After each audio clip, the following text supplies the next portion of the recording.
ऐसा क्यों होता है कि लक्ष्मी के स्वरूप में वो विष्णु जी के पैर दबाती हुई दिखती हैं? लक्ष्मी जो है हमेशा पैरों में होनी चाहिए। कि माँ जब आई तब वो प्योर वाइट साड़ी पहनी हुई, पीरियड्स के छींटों से उसका साड़ी पे लाल निशान है। तो फिर महाकाली कौन है, वहां से कौन आया? Senseless anger of a woman is Kali. तो माँ ने ब्रह्मा जी का उत्पन्न किया और ब्रह्मा जी को कहा आप मेरे पुत्र हो और मेरे साथ इस सृष्टि की रचना में मेरी मदद करो। सती का अर्थ है जो केवल सत्य है, उसके अलावा सब मिथ्या है। So the ultimate truth is Sati. Manifestation का पहला रूल है डिस्ट्रक्शन। तो उन्होंने ओम की ध्वनि ध्यान में सुन के उसको शून्य में छोड़ दी और वहां पे बिग बैंग हो गया। तो पूरा यूनिवर्स ब्लैक होल से आया है। वो ब्लैक होल को हम कहते हैं महाकाली या महायोनि। Destruction is the first step to creation and the second step is naming.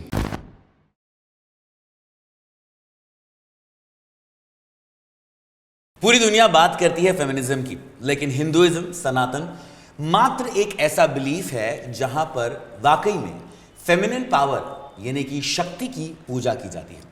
Navratri के इन स्पेशल दिनों में ये एपिसोड बहुत ही खास है। हम आज उन्हें वापस अपने पॉडकास्ट पर लेकर आए हैं जो पहले भी हमारे पॉडकास्ट पर आए हैं, और हर कोई जब भी माँ शब्द आता है हितेश गुरु जी से ही जानना चाहते हैं कि आखिर माँ है कौन। हितेश जी, सबसे पहले तो जय माता दी। जय माँ। और नवरात्रि की आपको बहुत बहुत शुभकामनाएं। आपको भी। अच्छा हितेश जी, आजकल ना पूरी दुनिया, जेनजी बच्चे, लड़कियां फेमिनिज्म की, स्त्री शक्ति की बातें करती हैं। कहते हैं कि भाई मतलब विदेशों में स्त्री शक्ति की बात होती है, पर हम तो अकेले हैं जहाँ पे स्त्री शक्ति कई हज़ारों सालों से है। फिर भी मेरा आपसे पहला सवाल ये है, नवरात्रि के दिनों में हमारे यहाँ कुछ लोग कहते हैं कि शिव सबसे बड़े, क्योंकि शिव पुराण में वो लिखा है। कुछ कहते हैं विष्णु सबसे बड़े, उनके बिना कुछ है ही नहीं। कुछ हनुमान जी, कुछ स्कंद। माता के बारे में आप हमें बताइए, क्योंकि आपने मुझे बताया था कि आपके हिसाब से संसार की उत्पत्ति एक्चुअली में माता ने की। आपका जन्म आपके पिता के गर्भ से हुआ कि माता के? माता। तो अगर ईश्वर रचेता है इस सृष्टि के, हमको जन्म देने वाले हैं, तो वो पुरुष कहाँ से हो सकते?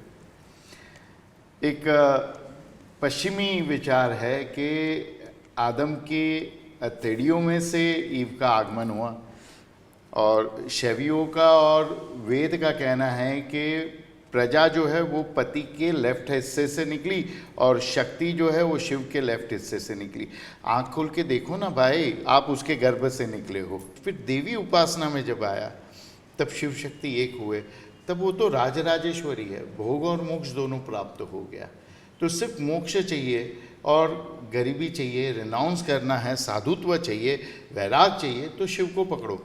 लेकिन शिव परिवार को पकड़ना है, शिव शक्ति को पकड़ना है, तो भोग और मोक्ष सब देंगे। अब सृष्टि की रचना की आपने बात की, तो ये तर्क तो सही है कि नहीं कि हम सब माँ से आए? अगर वो नहीं तो हम योनि से आए हैं। हाँ। तो आप जो अभी मुझे सवाल पूछ रहे हैं, मैं आपको देखता नहीं, क्योंकि आपकी हड्डी, स्किन, ब्लड, नस, मांस सब एक टाइम में आपकी माँ थी। बिल्कुल। तो आप नहीं हो, आप आपकी माँ हो। लेकिन आपकी माँ आपकी दादी है, नानी है, नानी पर नानी है। ऐसे पीछे पीछे पीछे जाते जाओ तो हम पशु से आए, पानी से, मच्छी से आए, और पंचतत्व से आए। और पंचतत्व कहाँ से आए? तो पूरा यूनिवर्स ब्लैक होल से आया है। वो ब्लैक होल को हम कहते हैं महाकाली या महायोनि। हम नथिंगनेस से आए हैं, वैक्यूम से आए हैं, स्पेस से भी नहीं आए हैं। तो वो जो शून्य है, वो जो महायोनि है, वो जो महाकाली है, वो तो हम सब है ही, क्योंकि हम वहीं से आए। हमारे अंदर भी वैक्यूम है। आज ये स्टूडियो का आपने दीवारों का भाड़ा दिया है कि खाली जगह का भाड़ा दिया है? हाँ। तो वो जो खाली जगह है, जो वैक्यूम है, उसकी कीमत है। गाड़ी खरीदते हो तो पत्रे का पैसा देते हो कि अंदर जगह का देते हो? घर खरीदते हो, मोबाइल खरीदते हो तो उसमें स्पेस कितनी है, उसका पैसा देते हो। तो आज जो कीमत भी है वो एम्प्टीनेस की है, ज़ीरो की है, शून्य की है, योनि की कीमत है, हर चीज़ की कीमत। गुरुजी आपने एक बात कही कि सब कुछ वैक्यूम से आया है, जो साइंटिफिकली बहुत ही लॉजिकल बात लगती है, क्योंकि obviously there was nothing, then big bang happened, जिसमें एक धमाका हुआ और पूरी सृष्टि शुरू हुई। आपने कहा महाकाली से सब आए। अब इसको लेकर ना पूरी दुनिया बहुत कंफ्यूज्ड है, क्योंकि हमारे यहाँ माना जाता है कि सारे स्वरूप माँ के हैं, लक्ष्मी, सरस्वती, दुर्गा, काली, लेकिन लक्ष्मी जी विष्णु जी की पत्नी है, सरस्वती जी ब्रह्मा जी की पत्नी है, पार्वती जी इनकी पत्नी है, तो फिर महाकाली कौन है, वहाँ से कौन आया, फिर महाकाली पार्वती नहीं, मतलब बहुत कंफ्यूज्ड हैं लोग। देखो, ये नौ दुर्गा में, दशो महाविद्या में जो काली है ना, वो औरत का क्रोध है। Senseless anger of a woman is काली।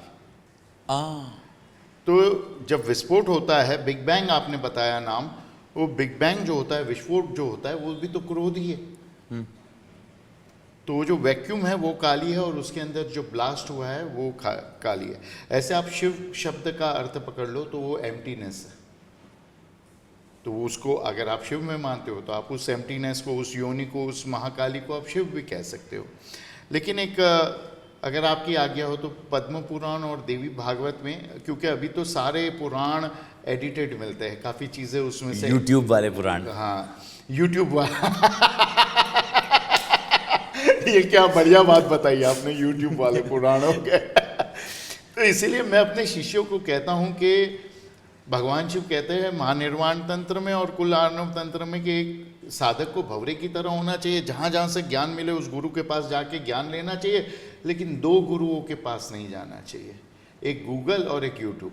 बहुत ही बढ़िया बात कही आपने। तो वो अगर आप प्राचीन कहीं से मिल जाए आपको, देवी भागवत पद्म पुराण, उसको ला के पढ़ो, तो कहानी ऐसी है।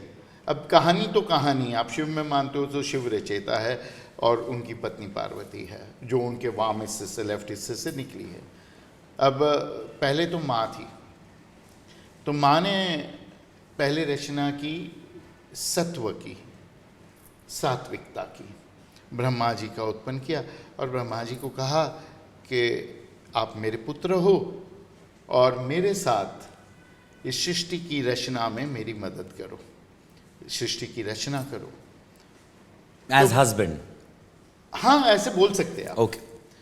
तो ब्रह्मा जी कहते हैं मैं तो आपका पुत्र हूँ, पति का रोल कैसे प्ले करूँ, आपके साथ कंधे से कंधा मिला के कैसे सृष्टि की रचना करूँ। और माँ की आज्ञा की अवहेलना, माँ को तो जितने कंपैशनेट लोग होते हैं ना, आपके जैसे शार्दुल, उनको गुस्सा भी बहुत जल्दी आता है। तो वो क्रोधी भी माँ को क्रोध आया, माँ ने कहा मैं जला दूंगी, तीसरा नेत्र खोल के जला दिया ब्रह्मा जी को। ब्रह्मा जी की हड्डियाँ जल पड़ के पड़ी थी। फिर भगवान विष्णु की रजस की उत्पत्ति की, विष्णु जी ने भी वही तर्क दिया, उनको भी जला दिया। फिर तमस की रचना की भगवान शिव की। भगवान शिव ने कहा पहले वो सब छोड़ो माँ, ये कौन है, किसकी हड्डियाँ पड़ी है आदि जली। बोला ये तेरे भाई है। तो शिव ने रुदन चालू किया, रोने लगे, उससे नाम हुआ रुद्र। तो रुद्र जो नाम है ये वहां से आता है। भगवान शिव ने रुदन किया तो माँ ने उनके रुदन को शांत करने, बच्चे का रुदन माँ कैसे देखे, उन्होंने फिर से जीवित किया ब्रह्मा जी और विष्णु जी को। तो ये कहानी भी वही बताती है कि पहले शिव आए और शिव ने ब्रह्मा और विष्णु को फिर जीवित करवाया, और ऐसे तीसरे आए, चौथे आए, देखने जाओ तो फिर उनको जीवित करवाया।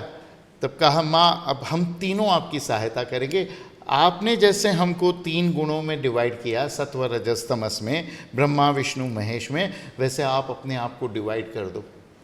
तो उस माँ ने अपने अंग से 3 शक्तियाँ निकाली, सरस्वती ब्रह्मा को दी और जो लक्ष्मी माँ है वो रजोगुण वाली, वो विष्णु को दे दी।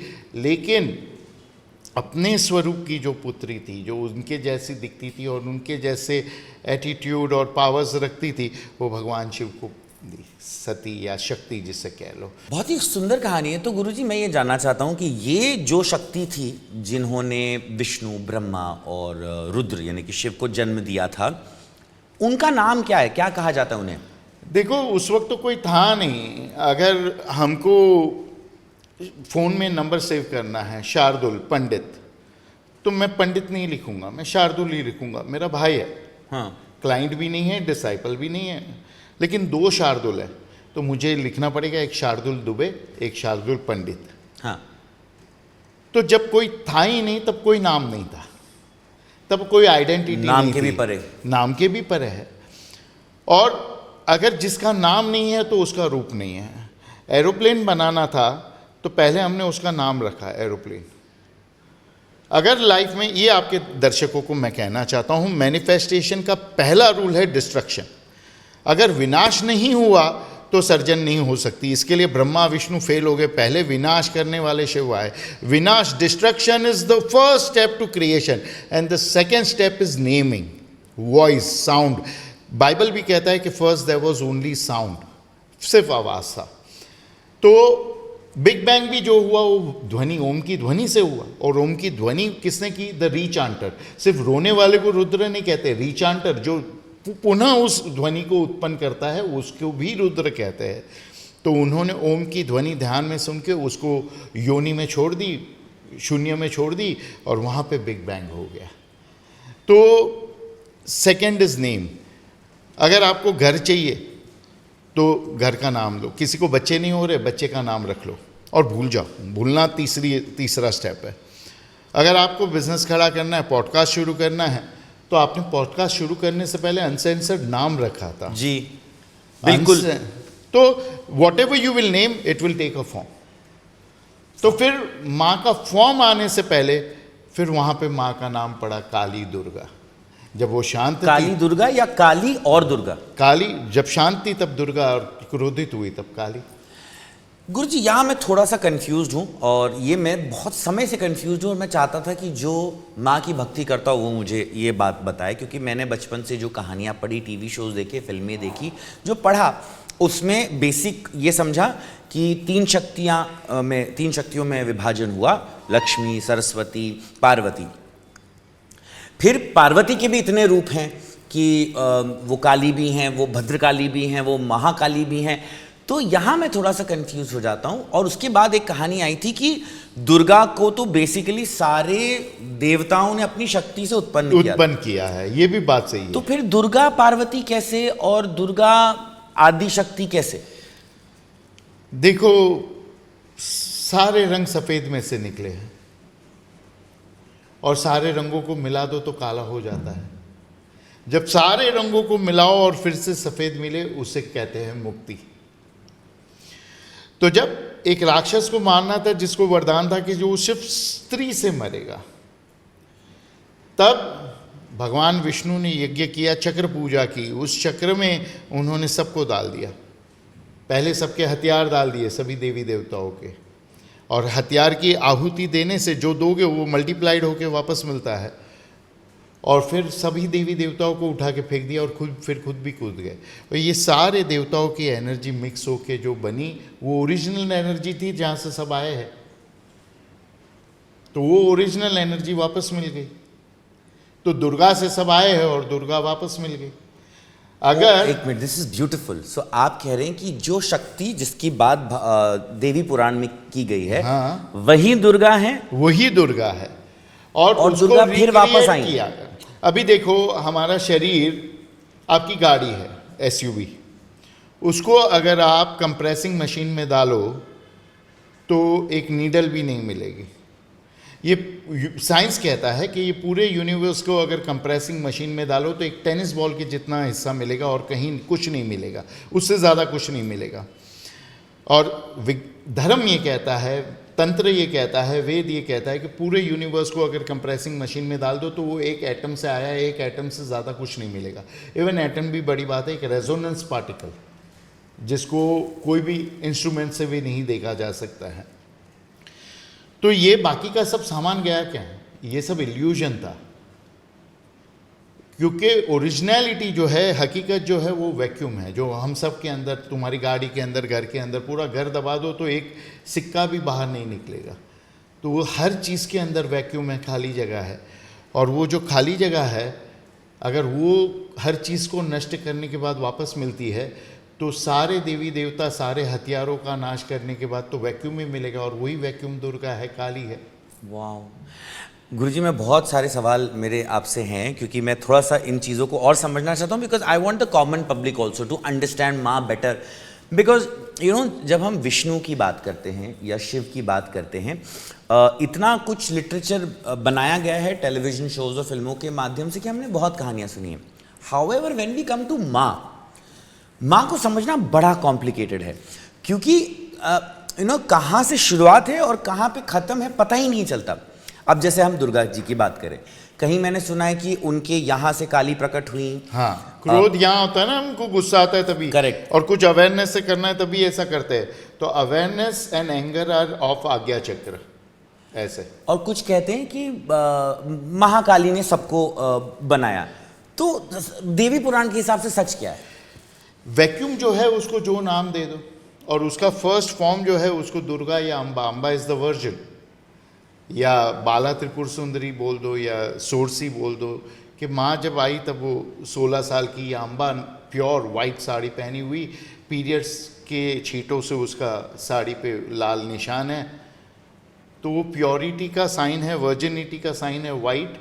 वो आया है वैक्यूम में से। षोडशी माँ, हाँ, सोरसी कह लो या अम्बा कह लो वैसे। तो क्या ये वही अम्बा है? जैसे अब जब शाम सदाशिव बोला जाता है तो जो अम्बा शिव के साथ ही वही अम्बा है? वही अम्बा है। गुरुजी, एक थोड़ा सा कंट्रोवर्शियल सवाल इधर से पूछते हुए, क्योंकि आजकल ना कई लड़कियां ये सवाल पूछती हैं। मैंने आपका देखा है पॉडकास्ट, और मैं ये सवाल पूछना चाहता हूं क्योंकि जिस कंट्री से हम आए हैं, जिस सनातन से हम आए हैं, जहां पर माँ को इतना बड़ा दर्जा दिया जाता है कि वो रुद्र को भी आज्ञा दे रही है कि ये करना है क्या नहीं करना है, फिर ऐसा क्यों होता है कि लक्ष्मी के स्वरूप में वो विष्णु जी के पैर दबाती हुई दिखती हैं, पार्वती के रूप में या सती के रूप में वो जन्म जन्म लेती रहती हैं उन्हें खुश करने के लिए?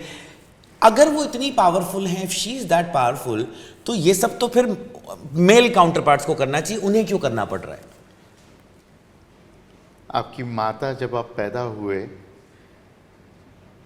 तब आपके लिए खाना पकाती थी, आपकी पोटी साफ करती थी, डायपर करती थी। माँ को ही सेवा करनी पड़ती है। अगर हम देखें कि हम ईश्वर की पूजा कर रहे हैं, सेवा कर रहे हैं, भक्ति कर रहे हैं, तो हम अपनी औकात भूल रहे हैं। हम उनको भोग लगा रहे हैं। अरे खाना तो वही उगाती है, वही माँ प्रकृति है। हम दिया, अगरबत्ती, धूप, कपूर लेकर उनकी आरती कर रहे हैं। वो तो 24 घंटा सूरज, चांद, सितारे लेकर हमारी आरती उतार रही है, हमारे आसपास घुमा रही है। सीजन्स, दिन, रात, ऋतु, ये सब वो कर रही है माँ प्रकृति। तो वही सेवा करती है जिसकी औकात है करने की। हमारी औकात नहीं है पूजा करने की, सेवा करने की, वही हमारा कर रही है। हम उसको देख के उसको इमिटेट कर रहे हैं, उसको पूजा कह लिया। सूरज, चांद, सितारे हमारे गोल गोल घूम रहे हैं, हमने अभी आरती लेके गोल घुमा ली। वो हमको खुशबूदार फूल रही है, हमने भी इत्र लगा दिया। वो हमको कपड़ा दे रही है, कपास दे रही है, हमने भी उसको कपड़े पहना दिए। वो हमको भोजन दे रही है, हमने भी भोजन दे रहे। जो सेवा करता है ना वो ईश्वर, जो नौकर है, जो गुलाम है वो ईश्वर, और जो सेवा लेता है ना वो इंसान, वो जीव। ब्यूटीफुल। तो ब्यूटीफुल। यही है कि आपको देखना है कि कौन सा भगवान बड़ा है, जो आपका काम करता है। और जो भगवान आपका काम करता है, शिव, उसका भी जो काम करती है वो तो उससे भी बड़ी हुई ना। बिल्कुल। जो आपका काम करता है नारायण, जो उसका भी काम करती है वो तो उससे बड़ी हुई ना। जो आपका काम करता है ब्रह्मा जी, उसका भी जो काम करती है वो उससे बड़ी हुई। तो क्या ये कहानी और एक चीज, हाँ जो आपने भगवान लक्ष्मी का कहा कि वो पैर दबाती है, ये आपके जो दर्शक है उनके लिए मैं एक रहस्य कहना चाहता हूँ। गुप्त रहस्य है कौल तंत्र का, कह नहीं सकते। कौल तंत्र, कौल तंत्र जो सबसे खतरनाक तंत्र और सबसे ऊपर का तंत्र माना जाता है, इस पर लॉर्ड शिवा। उसमें जब हम आसन की शुद्धि करते हैं तो वहाँ पे यंत्र बनाते हैं और वहाँ पे मंत्र डालते हैं माँ लक्ष्मी का। अच्छा। लक्ष्मी जो है हमेशा पैरों में होनी चाहिए। लक्ष्मी अगर सर पे चढ़ गई तो तुम्हारा विनाश तय है, क्योंकि सर पे लक्ष्मी नहीं चढ़ती है, कर्जा चढ़ता है। गुरुजी, मुझे आपसे ये बात जाननी है क्योंकि आज हम इस सीरीज़ के पहले एपिसोड में माँ को बेहतर समझने की कोशिश कर रहे हैं, जिसके बाद हम माँ के स्वरूपों को समझेंगे, कैसे हम उनको अपनी प्रैक्टिकल ज़िंदगी में अप्लाई कर सकते हैं। मुझे आपने जो देवी पुराण के बारे में कहा वो आजकल आसानी से मिलता नहीं है। कुछ ऐसी बातें हमें और बताइए जो हम सबको पता नहीं है एंड आज के ज़माने में, युग में जानना ज़रूरी है अबाउट देवी। आप जो कहो वो बता सकता नहीं, मैंने तो हूँ। पढ़ा नहीं है। तो एक कथा है और मेरे दिल के बहुत करीब है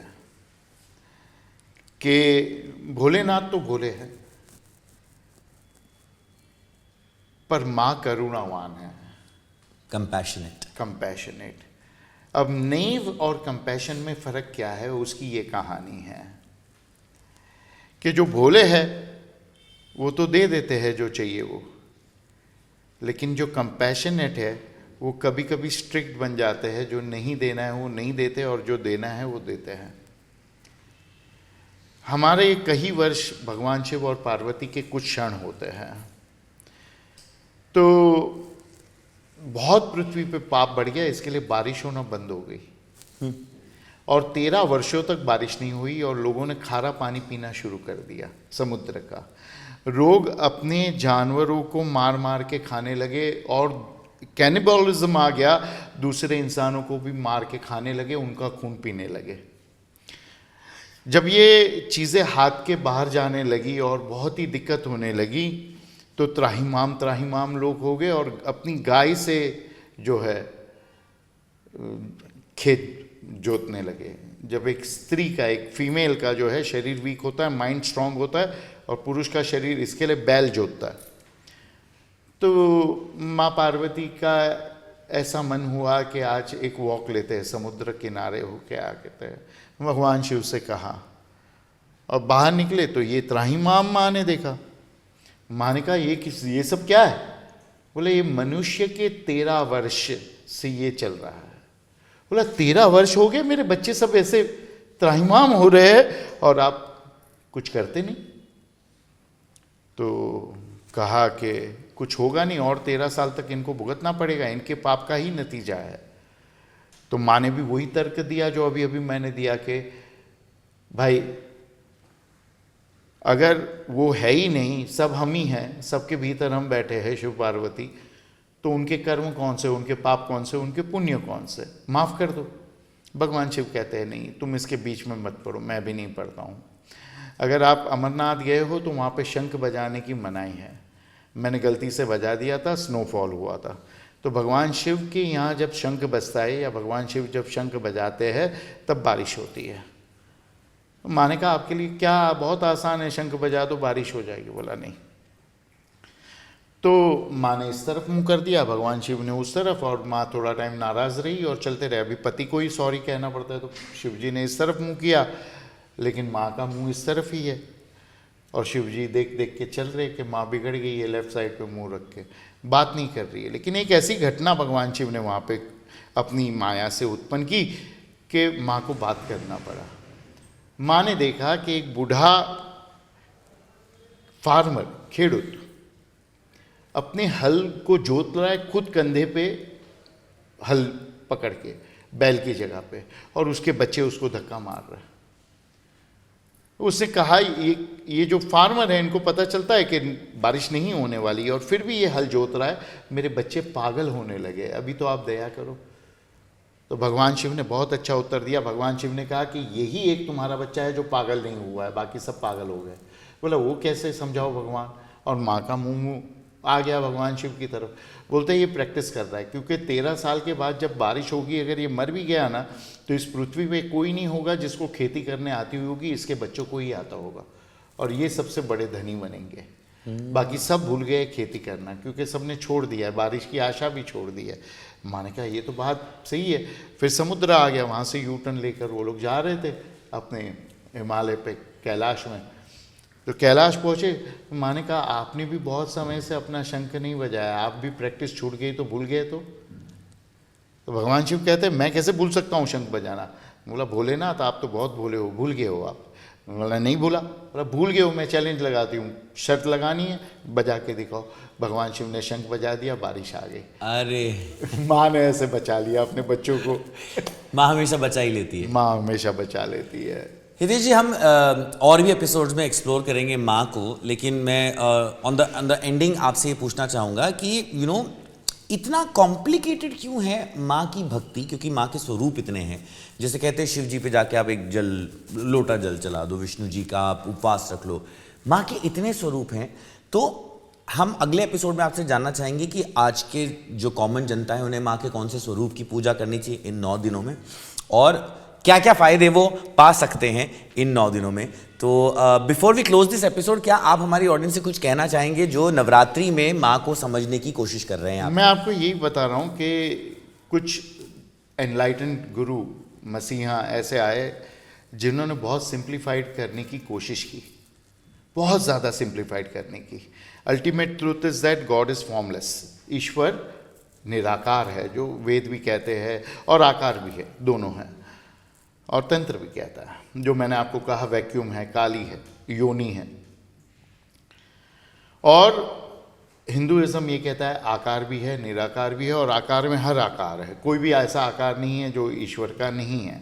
दुनिया में सबसे कंफ्यूजिंग और सबसे कॉम्प्लिकेटेड और सबसे डिफिकल्ट चीज़ है मोक्ष प्राप्त करना, क्योंकि वो सबसे ईजी है। रियली? यस, बस आप इतना मान लो कि मैं हूं नहीं। और वो ऐसे मान लो कि आप छोटे थे, आपने आपकी माँ को पूछा कि मैं कहाँ से आया, माँ ने कहा हॉस्पिटल से खरीदा, भगवान ने दिया। या आप पश्चिम में हो तो माँ कहती है क्रेन लेकर आया अपने चोंच में पकड़ के। तो आप जो माँ कहती है वो मान लेते हो। एक छोटे बच्चे की तरह अगर माँ ने कह दिया या गुरु ने कह दिया, गुरु मतलब शिव, कि आप नहीं हो, और आपने मान लिया कि मैं नहीं हूं, उसको मुक्ति कहते हैं। और जब वो हो गई तो आपको पता चल ही गया कि मैं कोई कर्म से बंधा नहीं हूं, क्योंकि मैं हूं ही नहीं, मैं कर्म कैसे करूं। ब्यूटीफुल। तो ये मुक्ति का जो अनुभव हुआ वो मैं नहीं कह सकता हूं कि मुझे हुआ, क्योंकि मुझे यही अनुभव हुआ कि मैं हूं नहीं और कुछ भी नहीं है। Everything is vacuum and vacuum is God. तो क्या माँ मुक्ति दे सकती हैं? माँ भोग और मोक्ष दोनों देगी। शिव से भोग मोक्ष देंगे, विष्णु से भोग देंगे, पर भोगस्य मोक्षस्य, भगवान शिव खुद कहते हैं कि भोग और मोक्ष दोनों चाहिए तो वो माँ देगी। माँ देंगी। तो माँ को और भी बेहतर समझेंगे हमारी इसी सीरीज में अनसेंसर्ड विद शार्दुल पे हितेश गुरुजी के साथ। अगर आपको कोई सवाल है जो आप पूछना चाहते हैं, कमेंट सेक्शन में लिखिए। अगर आप चाहते हैं कि हितेश जी आपसे बात करें, आप रीच आउट कर सकते हैं, we will connect you to with him. लेकिन मैं सिर्फ इतना चाहूँगा कि ये जो 9 दिन में हम माँ को समझने की कोशिश कर रहे हैं, और जितने लोग ये पॉडकास्ट देख रहे हैं, मैं कोई स्पिरिचुअल गुरु नहीं हूँ, मैं बड़े बड़े लोगों से मिल रहा हूँ, सीख रहा हूँ, लेकिन मैं इतना ज़रूर जानता हूँ कि जब तुम ये कमेंट्स करने जाते हो तो इंस्टाग्राम पे बहुत सारी लड़कियों की कमेंट सेक्शन में जाकर बहुत सारी उल्टी सीधी चीज़ें भी लिखते हो। जब तक वो करोगे तब तक माँ कैसे आएगी? Let's take a break, we will be back with another episode of Uncensored with Shardul.